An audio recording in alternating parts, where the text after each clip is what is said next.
నవీన్ యాదవ్ గారు.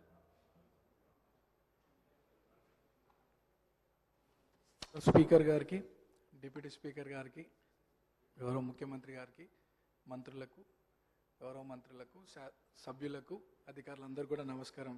Speaker sir, first time మాట్లాడుతున్నందుకు చాలా హ్యాపీగా ఫీల్ అవుతూ మీకు ధన్యవాదాలు తెలియజేస్తూ, గత 2 సంవత్సరాల క్రితం ఇదే సభలో గౌరవ ముఖ్యమంత్రి గారు ఒకానొక సందర్భంలో పేరు ప్రస్తావించడం, 2 సంవత్సరాల లోపే ఇక్కడ ఈ సభలో తోటి సభ్యుడిగా రావడం చాలా అదృష్టంగా, గౌరవంగా భావిస్తూ అధ్యక్ష, మా సామాన్య కుటుంబం నుండి వచ్చినటువంటి నాకు ప్రజాసేవ కల్పించే అవకాశం కల్పించినటువంటి మా ముఖ్యమంత్రి గారికి, కాంగ్రెస్ పార్టీ పెద్దలకు ఈ అవకాశాన్ని స్వాగతిస్తూ, మా ప్రాంత ప్రజలందరూ కూడా నన్ను ఆశీర్వదించి సభకు పంపించడం వల్ల అందరికి కూడా మనసారా కృతజ్ఞతలు తెలియజేస్తూ, సార్ ఈ సభలో మాట్లాడే ప్రతి మాట, ప్రతి అంశం కూడా ప్రజల జీవితాలతో ముడిపడింది కాబట్టి సభ గౌరవిస్తూ, సభ మర్యాదలను పాటిస్తూ ముందుకు సాగుతానని, మా ప్రాంత ప్రజల యొక్క సమస్యలు పరిష్కరించడానికి గౌరవ ముఖ్యమంత్రి గారి ఆశీస్సులతో, సలహాలు, సూచనలతో మా ప్రాంత ప్రజల సమస్యలు పరిష్కరిస్తూ వారి సంక్షేమ అభివృద్ధి కోసం సాగుతాను ముందుకి,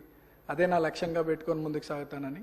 అట్లానే మా ప్రాంతంలో కృష్ణానగర్ అనే ఒక ఏరియా ఉంది సార్, దాదాపు 30-40 సంవత్సరాల నుండి అక్కడ వర్షాకాలంలో చాలా వర్షం వల్ల చాలా ఇబ్బందులకు గురవుతున్నారు ప్రజలు. మా మంత్రులు, అధికారుల దృష్టికి తీసుకెళ్ళినారు, అది పని కొద్దిగా ఆలస్యం అవుతుంది, తొందరగా పూర్తి చేయాలని ఒకటి సభ ద్వారా కోరుకుంటున్నాను. అట్లానే హైటెన్షన్ లైన్స్ మా ప్రాంతంలో ఉండడం వల్ల 10ల సంఖ్యలో ప్రజలు చనిపోయినటువంటి విషయం పూర్వంలో, అది కూడా అధికారుల దృష్టికి తీసుకెళ్ళినారు. అది కూడా అండర్ గ్రౌండ్ కేబులింగ్ ఫాస్ట్గా చేయిస్తే ఆ ప్రాంత ప్రజలు సురక్షితంగా ఉంటారనేది ఒక సందేశం మీ ద్వారా అందిస్తున్నాం అధ్యక్ష. అండ్ చాలామంది పిల్లలు కూడా అక్కడ చదువుకొని 10th తర్వాత ఫైనాన్షియల్ ప్రాబ్లం వల్ల చదువుకోలేని పరిస్థితి. సో అక్కడ ఒక ఇంటర్మీడియట్ అండ్ డిగ్రీ కాలేజ్ కూడా వస్తే బాగుంటుందని ఒక అభిప్రాయం తెలియజేస్తూ, నాకు ఈ అవకాశం ఇచ్చినటువంటి మీకు థ్యాంక్స్. మినిస్టర్ గారు.